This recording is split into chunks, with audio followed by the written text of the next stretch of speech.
Sorry to interrupt this charade, but you all deserve to know the truth about the woman preaching to you about love. My husband, Ethan, bellowed into the microphone, his voice echoing across the packed conference room in downtown Chicago. She's as cold as a Chicago winter, and for 20 years, I've been married to a beautiful robot who only knows how to analyze, never how to feel. His eyes locked onto a stunning brunette in the third row, her presence magnetic, and he added with a smirk, "That's why I chose a real woman. Alive, passionate, someone who knows how to love for real, not just lecture about something she's never experienced." The room buzzed with shock. 300 people had packed into the Chicago Marriott's Grand Ballroom to hear my keynote on codependent relationships, an irony so thick it could choke you.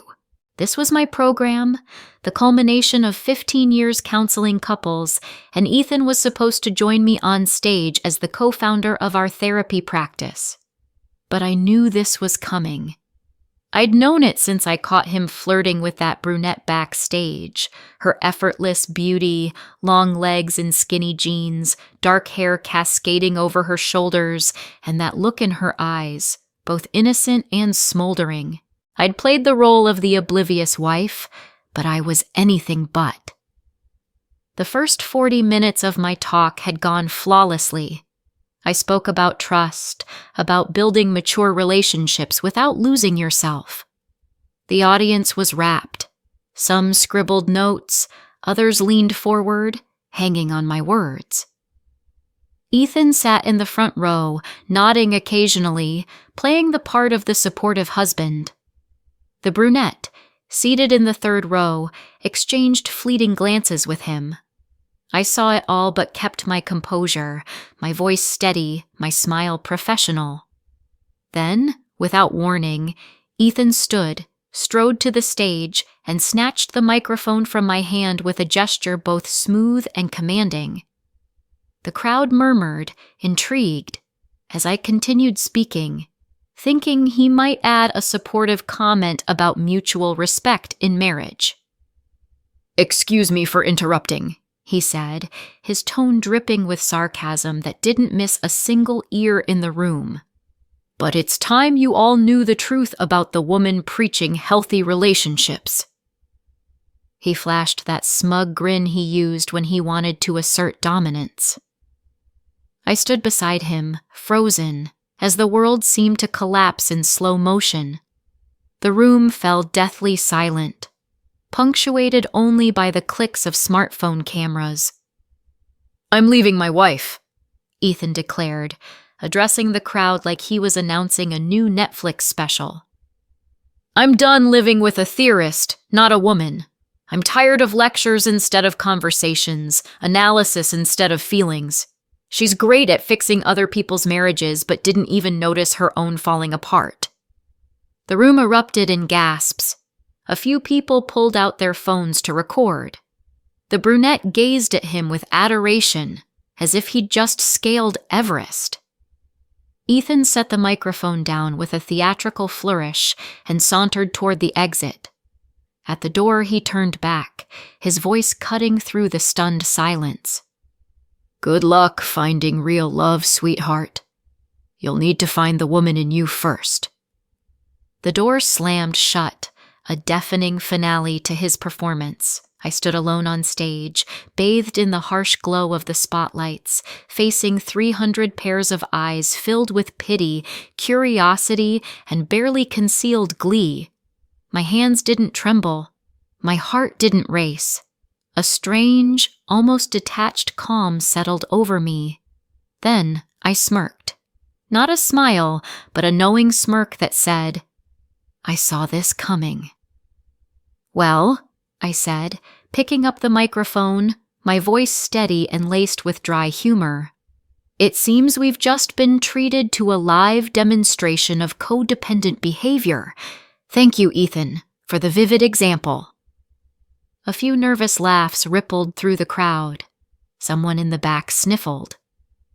I carried on with my lecture for another 15 minutes, talking about holding on to yourself even when your world crumbles. I closed with, "Sometimes life delivers the most painful lessons right here, right now." I knew this was coming, but he didn't know, I've been waiting for it. As the room slowly emptied, some approached to shake my hand, offering words of support. Others hurried out, unsure how to react to the drama they'd witnessed. An elderly woman in the back row handed me a bottle of water. I took it with a grateful nod and a faint, almost detached smile, as if this were all part of a scripted play reaching its final act. In the green room, I pulled out my trusty old voice recorder, a device I always carried for capturing fleeting thoughts. I pressed record and said in a calm, matter-of-fact tone, "Day 1. Everything went according to plan." The door burst open and my assistant Sarah stormed in, her face flushed with righteous fury. "Emma, are you okay? How dare he? What was he thinking?"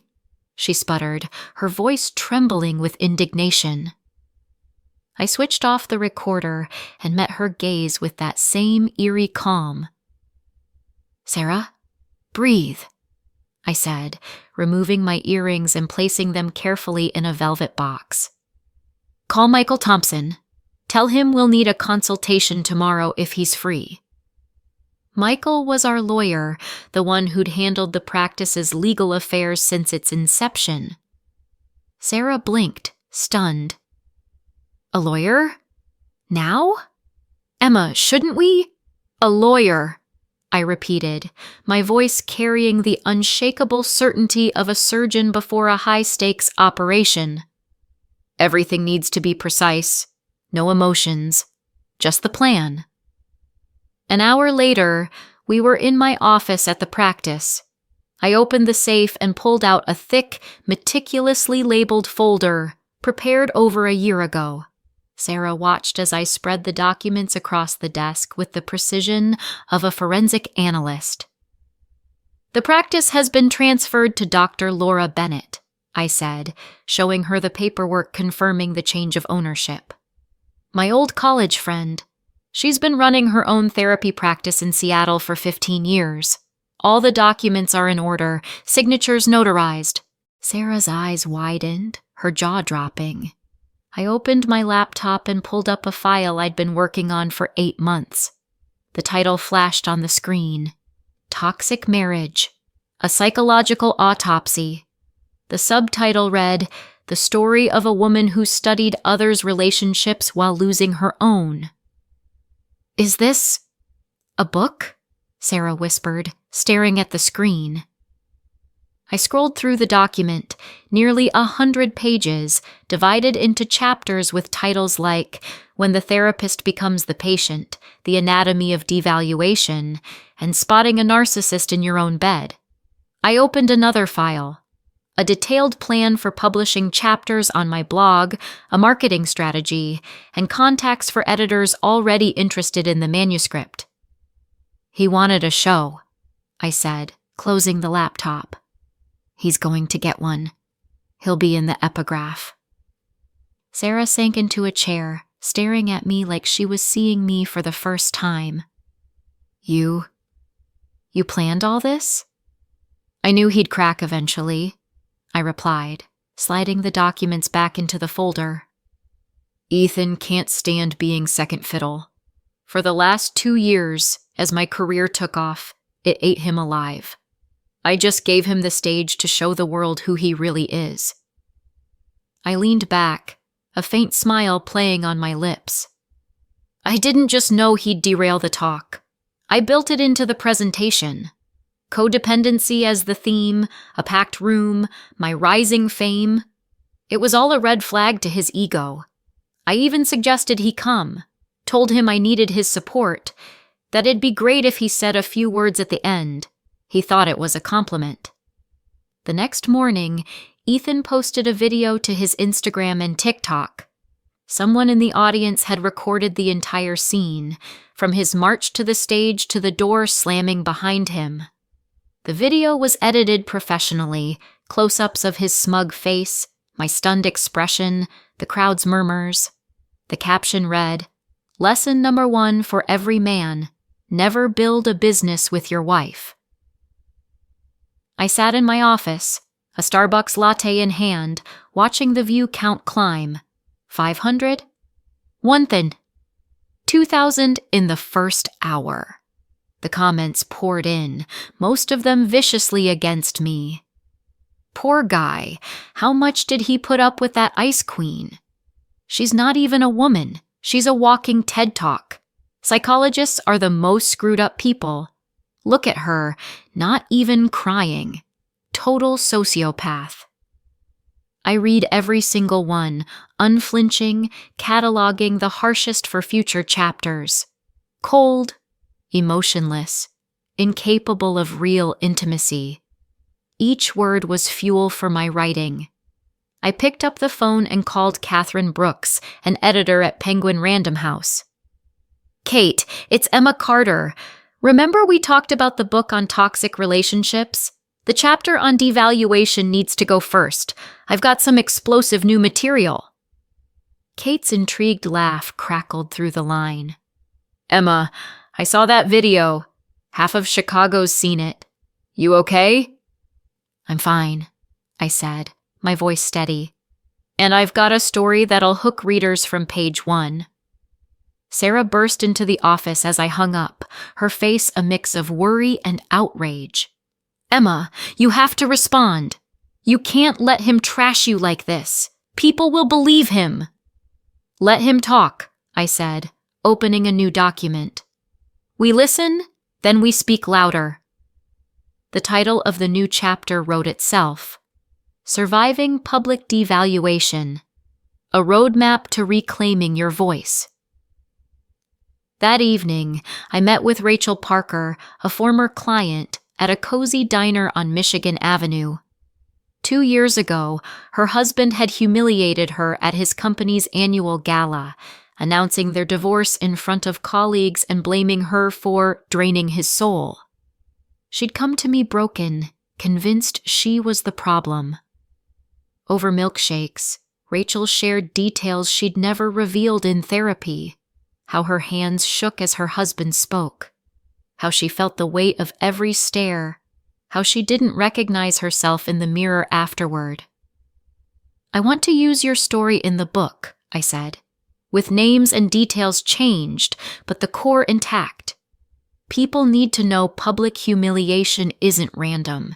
It's a system, a way to control." Rachel nodded, tears in her eyes. "If it helps even one woman understand what's happening, do it. I'll sign anything you need." We talked for 2 hours, her words raw and vivid, every emotion and sensory detail etched into my notes. After, I drove to Ethan's mother, Margaret Carter, in the suburbs of Evanston. Officially, I was dropping off papers for the old condo we'd bought together years ago. Unofficially, I needed to gauge the family's reaction. Margaret welcomed me like a daughter, her embrace warm, her familiar perfume, Chanel No. 5, wrapping around me like a memory of our 20 years together. "Emma, I never wanted you to go through this," she said, setting a plate of her famous apple pie on the kitchen table. "But you're stronger than he thinks. So much stronger." Over coffee and pie, she shared stories I'd never heard. How Ethan, as a child, threw tantrums when his younger sister got more attention. How he'd sabotaged his first serious girlfriend in college when she graduated with honors, and he didn't. How he couldn't stand anyone, especially a woman, outshining him. "I hoped he'd be different with you," she said softly. "But I was wrong." I took her hand. "Margaret, you're not responsible for who he became, and neither am I." As I left, I carried an envelope from Penguin Random House, delivered by courier earlier that day. The advance was triple my 6-month earnings at the practice. I didn't show Sarah yet. At home, a text from Ethan waited. "You've got nothing. The practice is mine. Your reputation's trashed. Start over." I smiled, thinking of the hours I'd spent with his mother, sipping coffee like old friends while he typed his venom. He was wrong.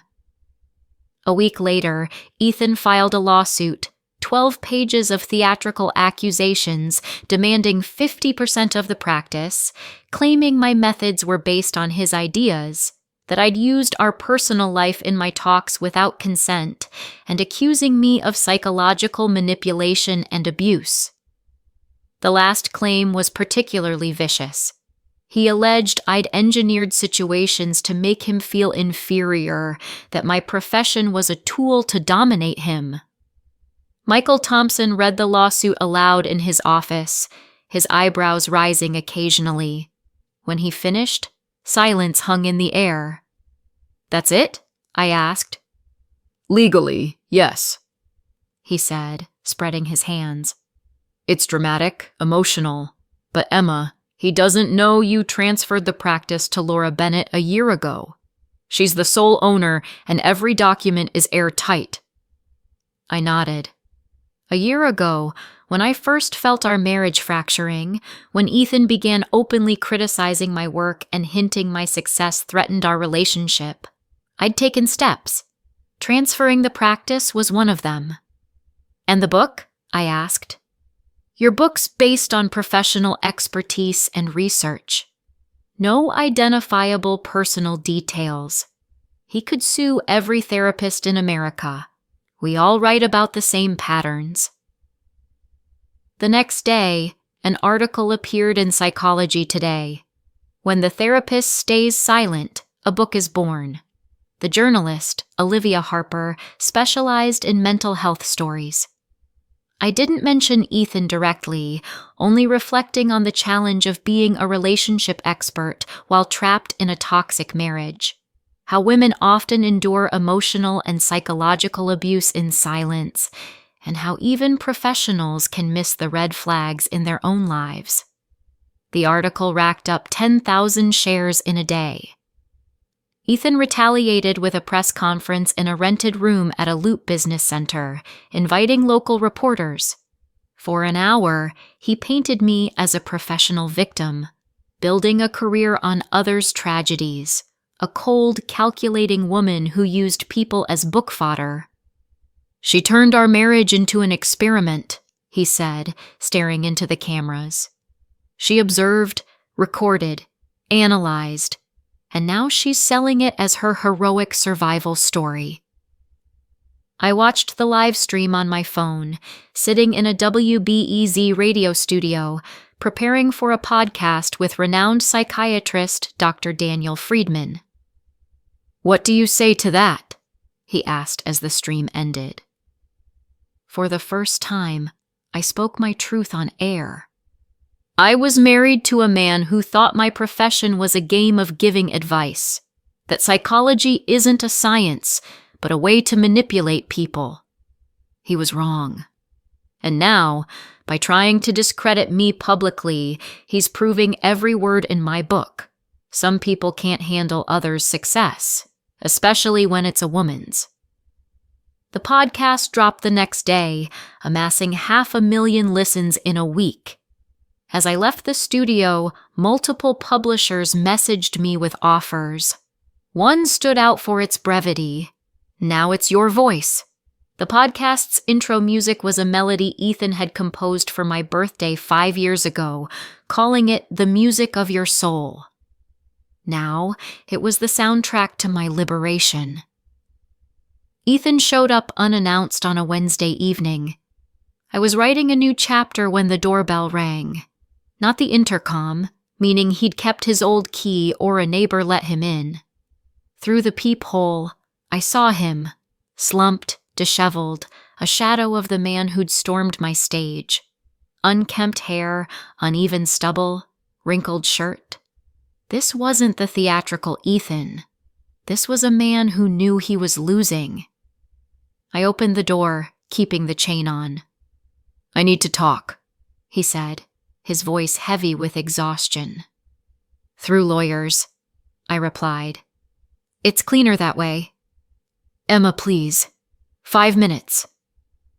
Something in his tone, desperation, not remorse, made me unhook the chain. Professional curiosity, not pity. I wanted to see a man whose world was slipping away. He shuffled into the living room and sat on the edge of our old couch, the one we'd once curled up on to watch movies and dream of the future. Now, he barely dared take up space. "It all went wrong," he began, staring at the floor. "I didn't mean for it to go this far. The video, the drama, everything." "What exactly?" I asked, settling into an armchair, keeping my distance. He ran a hand over his face. "This story, the video, it's being used against me. That woman Jessica, she said if I didn't make it public, she'd expose our affair, say I promised to leave you." I watched him, silent. Classic manipulator, blaming everyone but himself when control slipped away. "She recorded our conversations," he continued. "Threatened to leak them unless I did what she wanted. I'm trapped, Emma." "So you want my pity?" I asked, my voice calm but cutting. He looked up, eyes bloodshot, dark circles etched beneath them. "I want you to stop. This book, Emma, it's revenge." I walked to my desk, pulled out the first page of my manuscript, and handed it to him. "Read it," I said. He read aloud, his voice faltering. I knew my marriage was over when my husband interrupted me mid-sentence for the 3rd time that month, saying, "You're analyzing again." It was at a dinner with colleagues at the signature room. He smiled as he said it, but his eyes were ice. I stopped talking that night, and at home I realized he doesn't want me to be smart. He wants me to be convenient. Ethan stopped reading and looked at me. "This was 2 years ago," I said. "A year and a half before you met your Jessica. I just stopped staying silent." He stood, taking a step toward me, but I stepped back. "Emma, we can fix this. I know I messed up. We can start over." "No," I said, my voice firm. "We can't." "Why?" His voice cracked with desperation. "You're a psychologist. You know people can change." "I know people change when they admit the problem lies with them. You're still blaming everyone else." He stood abruptly, and for a moment I saw the old Ethan, the one who couldn't handle rejection. "You'll make sure I'm forgotten," he spat. "This book, these interviews, you'll turn me into a monster." "It's easier to forget you than forgive you," I replied, holding his gaze. The words landed like a verdict. He understood. He stormed to the door but paused. "You never loved me. You studied me like a lab rat." "Maybe," I admitted. "But you didn't love me either. You loved the idea of a successful wife who made you look bigger. When I stopped playing that role, you decided to punish me." He slammed the door, not as loud as at the conference, but softer, defeated. He left behind his scarf, a cashmere one I'd given him for Christmas. I picked it up, walked to the window, and watched him trudge to his car. Then I tossed the scarf in the dumpster outside. That night, I pulled out my new business card from a keepsake box. No mention of the practice, just Emma Carter, family therapist, author. 8 months later, Toxic Marriage, a Psychological Autopsy was a bestseller. Not because of the scandal, but because thousands recognized their own stories in its pages. Women wrote to me, seeing their lives in my words. Men wrote too, some with gratitude for insights into their mistakes, others accusing me of turning wives against husbands. I was invited to TV shows, podcasts, and consultations. The practice, now called Safe Haven Therapy, thrived under new management. Laura Bennett handled operations from Seattle, while I focused on workshops and supervision. Today, I met a new student, Lily, a young therapist eager to study family therapy with me. We sat in my office, brighter now, with rearranged furniture, new artwork, and fresh flowers. She held up her tablet, showing that video, now with over 1 million views. The comments had shifted. What a strong woman. She held it together like a pro. "Is that really you?" Lily asked. I glanced at the screen, no longer wincing. "That was an older version," I said, smiling.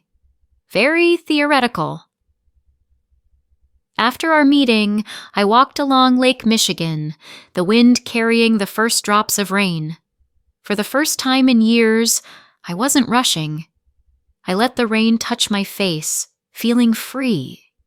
These past months taught me something vital. Some divorces aren't endings, they're liberations. And the loudest applause is for the woman you've finally become. Ethan faded from the public eye after our last talk. Jessica, as I predicted, dumped him once the scandal lost its shine. I heard he moved to a small town in Wisconsin, starting a private practice. I didn't dig for details. Sometimes I wonder what would have happened if I hadn't been ready for his stunt, if I'd broken down on stage, cried, begged forgiveness for not being the perfect wife. He'd have gotten what he wanted. Public validation of my failure, the chance to play the victim of a cold, heartless woman. But I was ready. 20 years of marriage taught me to read his emotions better than he ever could. I just used that knowledge one last time. Yesterday, I got a poster for my next lecture. How to Exit Someone Else's Story. It's in the same Chicago ballroom where my old life imploded 8 months ago. 300 seats sold out. This time I'll take the stage alone. He walked off the platform. I stayed. Did you like the story? Write your opinion in the comments. Don't forget to subscribe to the channel and turn on notifications so you don't miss the next interesting story. See you tomorrow.